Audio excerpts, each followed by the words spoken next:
গঙ্গা নদীর পূর্ব তীরে দক্ষিণেশ্বর ধাম, কালী রূপে বিরাজ করেন সেথায় ভগবান।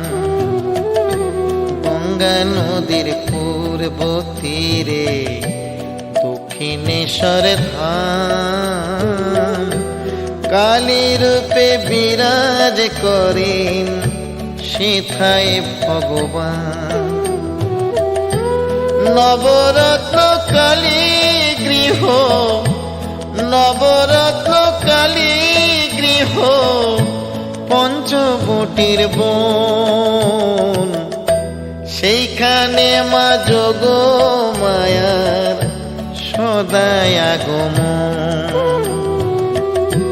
গঙ্গা নদীর পূর্ব তীরে দক্ষিণেশ্বর ধাম, কালী রূপে বিরাজ করেন সেথায় ভগবান।